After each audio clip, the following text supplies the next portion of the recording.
What's going on, guys? It's Greg here, aka NYPrepper.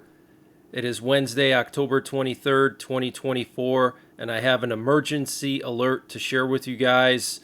Right now it is 1500 Eastern Time here in the United States, and we have some major breaking news coming in from the Middle East and also from Asia and Europe. But before I get into all of that, I just want to mention to you guys that U.S. nuclear forces are on very high alert this morning. As of 1500 Eastern Time, we've had at least 26 nuclear attack options broadcasted so far today since the morning. 26, that's a lot for this early in the day. And a lot of these messages are very, very long. They're over 80 characters long, which is very long for a nuclear attack option. These are also known as emergency action messages. They're coded messages that are sent out to nuclear forces of the United States. So our nuclear forces are on high alert right now. I have these nuclear attack options broadcasting in my 24/7 live stream, and we've been listening to them this morning and this afternoon. So tune into my 24/7 live stream to hear these messages in real time from my home radio. I have a 400-foot antenna, and I'm picking it up right here at the compound, and it's piped into the live stream. If anything happens, I will go live, but it looks like something is brewing today. It's possible that Israel may strike tonight. So be on the lookout for my live stream. If something does happen, I will go live. I always post my videos and streams to Telegram and Twitter. Don't rely on the YouTube notifications. So follow me on Telegram and Twitter to make sure you don't miss a video or stream when I go live. And what you're looking at here are two high priority aerial refuelers that were moved to Great Britain last night. They had the call signs Gold 91 and Gold 92. These aerial refuelers are usually associated with U.S. strategic assets. Okay. We also have some breaking news coming in from Khan News, which is an Israeli news outlet.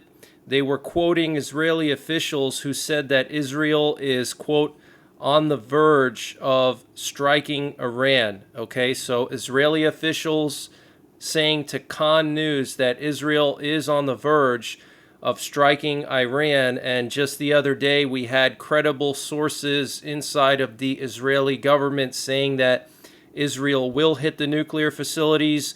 They're going to hit oil facilities, and they're also going to hit government targets, okay? Which means the Ayatollah Khamenei, the supreme leader of Iran. Initially, they weren't going to do this, but I think after the attempted assassination on Netanyahu over the weekend, I think they're definitely going to try to go after the Ayatollah Khamenei. And Israeli Channel 12 is reporting that the Israeli military has completed preparations for retaliatory action against Iran and has raised the alert status of its air defense systems. And another report from Israeli Channel 12, citing sources, said that the U.S. will double the number of THAAD missile defense interceptors sent to Israel, and Israel is expecting an immediate Iranian response to the upcoming strike. The IDF will update the Israeli public about required safety measures ahead of Iran's retaliation. Israel's plan for Iran is so extensive that the IDF is sure that Iran will immediately respond militarily after Israeli strikes. Okay, so this is coming from Israeli Channel 12, citing sources. The U.S. is going to double the number of THAAD missile defense interceptors sent to Israel. They already have one THAAD battery operational. There's supposed to be two more coming to Israel. The THAAD system, which stands for Terminal High Altitude Area Defense, is specifically made to intercept medium and long-range ballistic missiles. They have it currently deployed in South Korea to protect Japan, Taiwan, the Philippines and Australia from North Korean and Chinese missiles. So it's a very capable system, and it's a long-range system, unlike the Patriot system. So guys, get prepared. And this update was sponsored by My Patriot Supply. Guys, My Patriot Supply has brought back their 25% discount on their 3-month emergency food supply. And to get the discount, you have to use the link preparewithnyprepper.com. And the link is in the description below this video. And this 3-month emergency food supply has a 25-year shelf life with over 2,000 calories per day, all packed inside of 6 rugged water-resistant buckets. Free shipping is included. The normal price is $800. If you use the link, you'll only pay $600 for 3 months of food with free shipping. So use the link preparewithnyprepper.com to get 25% off of the My Patriot Supply 3-month emergency food supply, and the link is in the description below this video. It looks like Israel's strike will be full scale. They're going to go for the nuclear sites. They're going to go for the leadership. And this is most definitely going to trigger some kind of a response from Iran, and also potentially other countries like North Korea, Russia, and China may use this chaos in the Middle East as an opportunity to make moves in their part of the world. Maybe North Korea is going to launch artillery at South Korea, and maybe China is going to attack Taiwan. China did live fire exercises yesterday off the coast of Taiwan, and then last week they did a blockade exercise where they did a snap unannounced exercise practicing a blockade of Taiwan. Okay, North Korea has put all of their long-range artillery on high alert. Okay, North Korea has 700 pieces of artillery, and it's all aimed at Seoul. Seoul is the capital of South Korea. So they could just launch, thousands of rockets in a matter of hours at downtown Seoul if they want to, okay? So things are really spiraling out of control all over the world, and Iranian defense officials warned that Iran will launch devastating assaults on Israeli airports, nuclear sites, military and economic sites if Israel tries to assassinate the supreme leader, the Ayatollah Khamenei. So this could be like a back and forth between Iran and Israel for several days or even several weeks. Okay, it's not going to be just a one and done strike like in April, where Israel just sent a couple of F-35s and they took out some S-400s. No, this could go back and forth, so we need to be prepared for that. Iran could strike U.S. oil facilities and all of the different oil facilities in the Middle East, which would cause fuel prices to skyrocket. Okay, we're heading into winter, and a lot of Americans and Europeans are reliant on oil for heating. Okay, do expect your heating oil prices to skyrocket once this war kicks off, because it's going to be potentially a war between Iran and Israel. Even if Israel is successful in their initial strike, Iran has so many missiles buried in mountains across their country, it's impossible for Israel and allies to take them all out. Okay, I've showed you guys on the live streams how many bunkers Iran has. It's absolutely insane. Okay, the whole country is mountainous, and they have hundreds and hundreds of bunkers to move their missiles into, and Israel is just not going to be able to take them all out. So there will be some kind of massive response from Iran unless Israel can take out the leadership, and maybe the Iranian military will just stand down if they don't have a leadership. Maybe they're not going to do anything. We'll have to wait and see, but please keep Israel in your prayers. This could go sideways very, very quickly. And Israel's intelligence and internal security organization says that Israeli nuclear scientists, mayors, and senior military personnel are at risk of Iranian assassination. And a senior U.S. staffer for the Assistant Secretary of Defense for Special Operations is suspected of leaking documents regarding Israel's strike on Iran, according to Sky News Arabia. So very interesting. Those were the top secret documents that were leaked showing Israel's preparations. And Israel has prepared quite a few surprises for Iran, according to Brigadier General Amir Avivi, a senior Israeli insider and close friend of Netanyahu. He also said there will be a big attack, but one of many, and several missile defense interceptors were launched over central Israel following a barrage of long-range rockets from Lebanon towards Tel Aviv this afternoon. And U.S. Secretary of State Antony Blinken will travel to Britain later this week after visiting the Middle East to hold meetings with Arab leaders in London, according to the State Department. So he was in Israel yesterday. Now he's going to London to meet with Arab leaders. Absolutely stupid, okay? He's basically trying to beg Israel not to strike Iran. And we had an unusual situation in Turkey today. 4 people were killed and 14 wounded in a terror attack against Turkish aerospace industries. Armed assailants launched a deadly terror attack on Turkey's state-run aerospace company near the capital Ankara on Wednesday, government officials said. Turkish authorities are working to confirm the attackers' identities, the interior minister said. No group has yet claimed responsibility for the attack. This is one of the largest defense companies in Turkey. It's currently producing drones and fighter jets. Wow, and here's a picture of one of the attackers. Okay, so they attacked a state-run defense contractor in Turkey, one of the largest, responsible for producing TB2 drones, which are going to Ukraine, and also fighter jets. Very interesting. And Russia may use nuclear weapons in response to an attack on Belarus, according to the Russian Minister of Defense. And Poland is going to shut down the Russian consulate in Poznan and expel diplomats over Moscow's alleged sabotage efforts, Foreign Minister Radosław Sikorski announced. Sikorski accused Russia of orchestrating sabotage operations in Poland and other allied nations, declaring the diplomats persona non grata.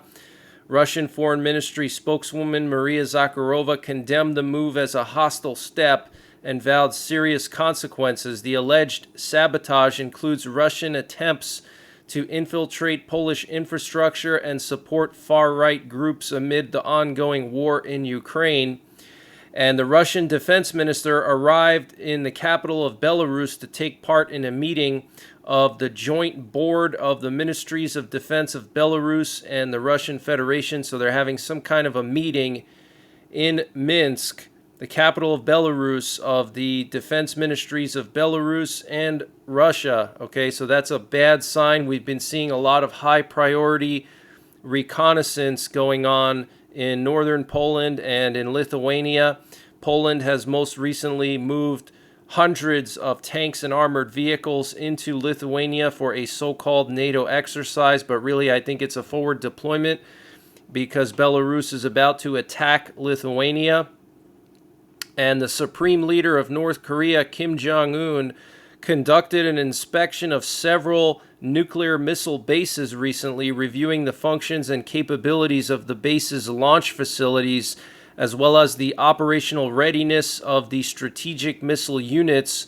During the inspection, Kim called for enhancing the country's war deterrence, including the readiness of its nuclear capabilities due to what he called nuclear threats from the United States. And here we have a picture that was released by North Korean state media. You can see him standing there in front of these mobile ICBMs, which have the nuclear warheads on them. So North Korea is preparing for nuclear war. They've put their artillery on high alert.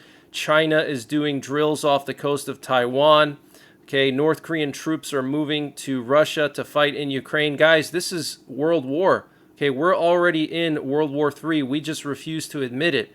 Okay, when World War II started, nobody called it World War II. Okay, it was only until after World War II ended that they started calling it the Second World War, but nobody wants to call this World War III because it's taboo. And the U.S. Secretary of Defense Lloyd Austin confirmed that the U.S. is seeing evidence that North Korean troops have gone to Russia, making it the first official U.S. confirmation. He said, quote, "As we continue to look at this, there is evidence that there are North Korean troops in Russia," Austin told a small group of reporters traveling with him in Rome on Wednesday. What exactly they're doing is left to be seen. These are things that we need to sort out. We'll have more for you on that later. Austin said the intent of the North Korean troops is still unknown, but if their intention is to participate in this war on Russia's behalf, that is a very, very serious issue, he said. You've seen North Korea provide arms and ammunition to Russia, and this is the next step. So very serious situation, guys. North Korea sending thousands of troops to Russia. And in addition to ground troops, North Korea wants to send pilots to operate Russian aircraft in the war against Ukraine. And tomorrow, the first North Korean troops will arrive in the Kursk region of Russia, according to the head of Ukraine's intelligence, Kirill Budanov. According to him, 2,600 North Korean soldiers will be transferred to the Kursk region by the end of October. He also said that the Russian Federation has transferred technologies for low-yield tactical nuclear weapons and underwater missile systems to North Korea. Wow. And North Korean troops being sent to Ukraine are being trained in using Russian drones, the South Korean spy agency said, and also roughly 10,000 North Korean troops pledged between North Korea and Russia are expected to be deployed around December. Okay, so 10,000 troops to be deployed in Russia by December. And the Indian Prime Minister Narendra Modi, during the opening of the BRICS summit in Kazan, Russia, called for a peaceful and quick end to the war in Ukraine. And France is going to deliver 3 Mirage 2005 fighter jets to Ukraine in early 2025. And Turkey has imposed restrictions on exporting critical military goods to Russia, responding to U.S. pressure to prevent the supply of Western-made components used in Russian weapons production. The restricted items include advanced electronics, processors, memory cards, control systems, and other equipment vital to manufacturing military hardware. And Finland's Interior Minister Lulu Rani reported suspicious acts of sabotage and disruption pointing to Russian influence operations. NATO and Western intelligence believe Russia is behind cyber attacks, GPS interference, and arson across Europe, which Moscow denies. Finland has seen increased drone activity and thefts at critical infrastructure, with ongoing investigations into these incidents. Cyber attacks targeting financial institutions such as Nordea have also intensified. So lots of cyber attacks going on in Finland. Want to just show you guys some interesting flights. So here we have Europe. You can see there's an AWACS plane here flying over the North Sea. This was last night. Also another high priority reconnaissance plane patrolling northern and eastern Poland and the coast of Kaliningrad. Also a Polish border guard plane patrolling the Polish-Belarus border. And here we have the plane of Russia's defense minister leaving Moscow and going to Minsk for that meeting between the two defense ministries of Belarus and Russia. And this afternoon we have more reconnaissance and sub-hunting activity off the coast of Florida. Something unusual is going on around Florida. Here you can see several sub-hunters and ocean sentries patrolling the Florida coastline. And then this was last night. You can see as many as 4 P-8 Poseidon sub-hunters and 2 U.S. Coast Guard ocean sentries patrolling the southern tip of Florida and the eastern part of Florida. Very, very unusual. And then we also had another Coast Guard ocean sentry fly to the Bahamas here last night. We had a compass call plane for 2 nights in a row patrolling Central California, Southern California, just north of Los Angeles. And it's been doing these loops here, these north to south loops. And this is actually an electronic warfare plane. So something must be going on in the Pacific for this thing to be flying every night here in this north to south pattern. And we also have some reconnaissance along the border of North and South Korea here. And then we had this unusual earthquake, a 3.1 magnitude earthquake in Ukraine near the border with Moldova. Very, very concerning and very unusual. But that's the latest breaking news that I have. It does look like Israel is on the verge of striking Iran. It looks like it's going to be a full-scale strike. We have nuclear attack options broadcasting like crazy. Check out my 24/7 stream so you can hear everything in real time. And I do pop in and out of that 24/7 stream and interact with the chat and update you guys in real time. And of course, when the strike goes down, I will be live the entire time monitoring and updating. I'm also going to be live during the election, if we even have an election.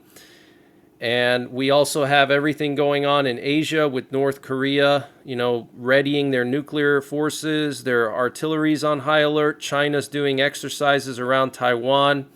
So all these war fronts are about to kick off. I do believe we're already in World War III. So get prepared. Make sure you have a bug out bag. Make sure you have a fallout shelter. And I will be back possibly later tonight with another update. And if anything happens, like I said, I will go live. Follow me on Telegram and Twitter. The links are in the description below this video. And until next time, take care. God bless. And don't forget the 3 Ps. Prepare, practice, and persevere.